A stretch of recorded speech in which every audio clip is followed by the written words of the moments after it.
Hello friends, नमो बुद्धाय, जय भीम, संगनवामी। दोस्तों, उम्मीद करता हूँ आप सब अच्छे होंगे। साथियों, जैसा कि आपको विदित है, समर संघ की ऑनलाइन वेबिनार के माध्यम से शाम को 8 बजे से लेकर रात्रि के 10:30 बजे तक वेबिनार पे मीटिंग चलती है। तमाम समण भाई, तमाम सर और तमाम बहनें, बच्चे और बुजुर्ग सभी उससे जुड़ते हैं। इसके अलावा भारत नहीं बल्कि पूरे विश्व में जनपद स्तर पर, स्टेट लेवल पर और नेशनल लेवल पर तमाम फिजिकल समर संगतियाँ लग रही हैं और उसमें तमाम समर भाई खुद भी जुड़ते हैं और साथियों को जोड़ने का प्रयास करते हैं। इसके अलावा साथियों, शनिवार के दिन सन्निपात बाहुल सन्निचर्या भी हमारे साथी लोग लगाते हैं। यह प्रत्येक जनपद में एक और एक से अधिक 2-3 स्थान पर भी लग जाता है। ये जो सन्निचर्या है, शनिवार का दिन, मिलने का दिन, हम लोग इकट्ठा होकर बैठते हैं, इससे ऊपर चर्चा करते हैं और किसी के साथ कोई समस्या होती है तो उसको शेयर करते हैं। ये सन्निचर्या कंफर्टेबल के अनुसार मोस्टली तो शनिवार को लगती है, लेकिन अगर किसी के पास समय नहीं होता तो संडे को भी लगा लेते हैं। संडे को और सैटरडे को, शनिवार के दिन ये सन्निचर्या, सन्निपात का बाहुल का दिन होता है। इस दिन सभी साथी अपनी सन्निचर्या के दिन इकट्ठा होते हैं और बच्चों के साथ, अपने वाइफ के साथ और सब इकट्ठे होकर वहीं पर अपना भोजन इकट्ठा करते हैं और वहीं पर चर्चा करते हैं और वहीं पर खाते हैं। इस तरह से समर संघ के मिलने का ये दिन होता है। इसी के साथ साथियों, तमाम जैसे कि बताया कि नेशनल और इंटरनेशनल समर संगतियाँ लगती हैं। उसी क्रम में ये मैं जो बताने जा रहा हूँ, 2 अक्टूबर 2025 को हमारे समणों का मेला भी लगता है। ये मेला दीक्षा भूमि नागपुर में लगता है। ये प्रत्येक वर्ष लगता है। इस बार 2 अक्टूबर 2025 को लग रहा है। ये समणों का महामेला है, समणों का महाकुंभ है। इसमें तमाम समण साथी पूरे भारत से नहीं बल्कि विश्व से यहाँ पे पहुँचते हैं और सब आपस में मिलकर एक दूसरे को गौरवान्वित फील करते हैं और सबको बहुत ही अच्छा लगता है। फुल सेलिब्रेशन चलता है, सब लोग मदहोश हो जाते हैं। चूँकि इतनी संख्या होती है, लगभग 20 लाख से भी अधिक समण वहाँ पर इकट्ठा होते हैं और जब अलग अलग जगह से आते हैं और जब से हम एक साथ जब मिलते हैं, इकट्ठा होते हैं, तो अलग ही आनंद की अनुभूति होती है। तो इस बार 2 अक्टूबर को 2025 को दीक्षा भूमि नागपुर में समणों का महाकुंभ, समणों का मेला लगने जा रहा है। जैसे कि प्रचलित है प्रथा कि सारे तीर्थ एक बार, दीक्षा भूमि बार बार। तो हमें दीक्षा भूमि बार बार जाना चाहिए, प्रत्येक वर्ष जाना चाहिए।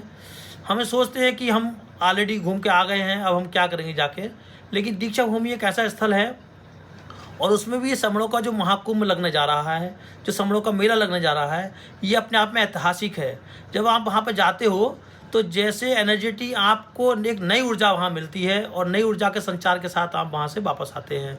ये वैसे ही है जैसे कि आपका ब्लड पूरी बॉडी का रिप्लेस कर दिया जाए। उसी तरह से जैसे विपश्यना में हम अपने आप को नया जीवन की तरह देखते हैं और हमारी, जैसे हम क्या कहते हैं, अपने कपड़े को धुल देते हैं, उसका प्रेस करके फिर जो पहनते हैं तो उसका अलग फील आता है।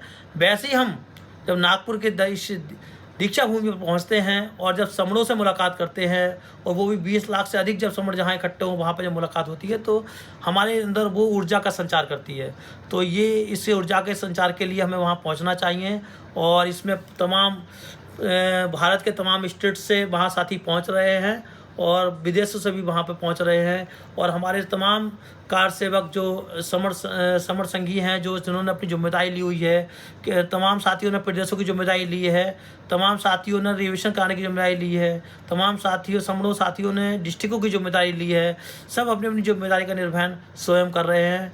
चूँकि ये कार्यक्रम बहुत ही बड़ा है और इसमें सभी की बहुत ही बड़ी जिम्मेदारी बन जाती है, इसलिए सभी साथी अपनी अपनी जिम्मेदारी का निर्वहन करते हैं। चूँकि इसमें कोई मुखिया नहीं होता, कोई वीआईपी नहीं होता, कोई किसी को स्पेशल ट्रीटमेंट नहीं दिया जाता। सभी समण भाई अपनी अपनी जिम्मेदारी को मानते हुए, अपने अपने दायित्वों का निर्वहन करते हुए अपना काम कर रहे हैं। जिस साथी ने भी जो जिम्मेदारी बढ़ के ली है वो उसका निर्वहन कर रहा है। इसके लिए अलावा साथियों मैं आपको बता दूँ कि वैसे तो कार्यक्रम 2 अक्टूबर 2025 को सबसे बड़ा कार्यक्रम है, जिस दिन हमारे समणों का जो समण ग्रंथ है उसका वितरण करने का काम किया जाएगा। हमारे तमाम 4 से 5 हज़ार समण भाई वहाँ पर टी शर्ट, जिस पर समण संघ लिखा होगा, और कैप समणों का संघ का कैप लगाकर वहाँ पर घूमेंगे। रैली भी वहाँ पे रैली कार्यक्रम भी रहेगा। साथ ही जो समण ग्रंथ है समण संघ का, उसका वितरण करने का काम भी वहाँ पे किया जाएगा। समण संघ की विचारधारा को वहीं बताने का काम किया जाएगा। जो लोग वहाँ इकट्ठा होते हैं समण, और उनको संघ समण की विचारधारा का नहीं पता है, तो उनकी विचारधारा से उनको अवगत कराया जाएगा। इसके अलावा तमाम साथी वहाँ पहुँच रहे हैं। लेकिन जैसे कि कार्यक्रम मेनली 2 अक्टूबर का है, लेकिन उससे पहले मैं बता दूं कि 1 अक्टूबर 2025 को जो चिचौली स्थान है वहाँ पर, जहाँ पे बाबा साहब ने दीक्षा दी थी, वह वहाँ पर बहुत बड़ा स्थल है, पूरे विश्व से वहाँ पर लोग पहुँचते हैं। उसी पर प्रातः 9 बजे से रात्रि के 8 बजे तक असेंबली का कार्यक्रम रखा गया है, जहाँ पर संघ हाउस लगेगा। इस हाउस में प्रत्येक समर संघी को उपस्थित होना अनिवार्य है, इसलिए 1 तारीख का कार्यक्रम ये रहेगा। तो इसमें भी सभी साथी वहाँ पहुँचें। और इसलिए, और चूँकि इसके अलावा जब हम नागपुर दीक्षा भूमि जाएंगे तो वहाँ पे बहुत शानदार वहाँ स्थल है घूमने के, भ्रमण करने के वहाँ पे। तो वहाँ पर हम जो ड्रैगन करके हाउस करके भी वहाँ पर है, वहाँ पर क्रोकोडाइल पर चिड़ियाघर भी है, और भी बहुत सारी चीज़ें वहाँ पर हैं, लाइब्रेरी भी है। तो हम वहाँ पर स्थलों को घूम सकते हैं। तो उस घूमने के लिए जो दिन डिसाइड करा गया है वो कर रखा 30 सितंबर 2025। तो 30 सितंबर 2025 जो है वो सभी साथियों के लिए भ्रमण का दिन है। इस दिन सभी लोग भ्रमण का कार्यक्रम रखेंगे। इसमें तमाम पैलेस का रूट चार्ट बन गया है, मिनट टू मिनट का कार्यक्रम पूरा बना हुआ है। सभी साथी 30 तारीख को पहुंच जाएंगे। 30 तारीख को सभी साथियों का भ्रमण का कार्यक्रम रहेगा। और दिनांक 1 अक्टूबर 2025 को संघ हाउस लगेगा, संघ का हाउस लगेगा। वहाँ पर जितने भी साथी पहुँचेंगे सबको हाउस में उपस्थित होना अनिवार्य है। सभी साथी वहाँ उपस्थिति में भाग लेंगे। और 2 अक्टूबर 2025 को दीक्षा भूमि नागपुर में समण ग्रंथों का वितरण का, रैली का कार्यक्रम, मिलने मिलाने का कार्यक्रम, एक दूसरे से गले मिलने का कार्यक्रम, एक दूसरे को जान पहचान बढ़ाने का कार्यक्रम, संपर्क स्थापित करने का कार्यक्रम वहाँ रहेगा। और वहाँ पर 20 लाख से भी अधिक साथी वहाँ उस दिन इकट्ठा होंगे। सबके साथ समणों की संघ की विचारधारा को शेयर करने का मौका मिलेगा साथियों। तो इस तरह से ये 30 सितंबर और 1 अक्टूबर और 2 अक्टूबर का ये कार्यक्रम है। हमारे सभी साथी मोस्टली 30 सितंबर को वहाँ पहुँच रहे हैं। मैं आपको साथियों बता दूं कि जो 30 सितंबर को साथी पहुँचेंगे, 30 सितंबर को वहाँ पर रेलवे स्टेशन से ही वहाँ पे आपको रिसीव करने की व्यवस्था की साथ साथ वहाँ पर नाश्ते की, खाने की और डिनर की और ठहरने की सबकी व्यवस्था वहाँ पर संघ के द्वारा क्या जो व्यवस्थित टीम है, जो भी संघ के द्वारा जिन साथियों ने भी जिम्मेदारी वहाँ ली है वो व्यवस्था में लगे हुए हैं, उन्होंने व्यवस्था की हुई है। तो इसमें आपको ट्रांसपोर्ट का वहाँ के खाने का, रहने का, ठहरने का जो स्वयं का आपका खर्चा होगा वो 700 रुपये प्रति व्यक्ति रहेगा। ये आपको प्रतिदिन के हिसाब से देना है साथियों। और इसके अलावा जो बच्चे वहाँ पर 5 साल तक के रहेंगे उनका खर्चा कोई नहीं रहेगा, और जो 5 साल से 15 साल तक के बच्चे हैं उनका खर्चा आधा रहेगा। इस तरह से ये पूरा सिस्टम रहेगा। और जो भी साथी 30 तारीख से जाएंगे तो 30 सितंबर को, 1 अक्टूबर को और 2 अक्टूबर को यदि रहेंगे तो उनको उस हिसाब से खर्चा देना पड़ेगा। और जो साथी यदि 2 अक्टूबर को ही वहाँ पर रहेंगे तो उनको बस एक ही दिन का ही खर्चा वहाँ पर वहन करना पड़ेगा, और जिसमें ट्रांसपोर्ट, आपका रहना और खाना सब कुछ इंक्लूड है। इसके अलावा कुछ साथी ऐसे भी होंगे जिनको वहाँ स्टे करना नहीं होगा, जो खाली 2 अक्टूबर को वहाँ पहुँचेंगे और 2 अक्टूबर को ही उनकी वापसी होगी। ऐसे व्यक्ति को सिर्फ और सिर्फ 400 रुपये प्रति व्यक्ति वहाँ पे खर्चा रहेगा और बच्चों का आधा रहेगा। इस तरह से साथियों ये पूरा सिस्टम है। जो भी साथी वहाँ पे जाना चाहते हैं, जो साथी वहाँ पहुँच रहे हैं, वह कृपया करके शीघ्र से शीघ्र अपना रजिस्ट्रेशन करा दें।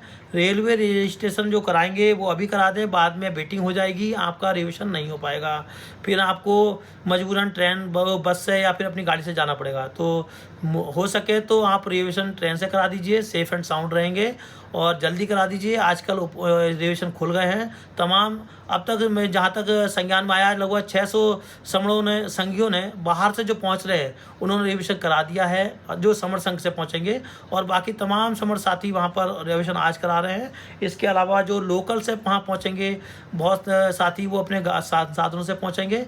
कुछ मिलाकर ये अनुमान माना जा रहा है कि 4 से 5,000 समण संगी साथी संघ से पहुंचेंगे। इसके अलावा वहां पर टोटल समण जो है वो लगभग 20 लाख के आसपास की संख्या पहुंच रही है। उनसे मिलने का काम करेंगे, उनसे एक दूसरे से मेल जोल बढ़ाएंगे, समण संघ की विचारधारा को वहाँ तक पहुँचाएंगे।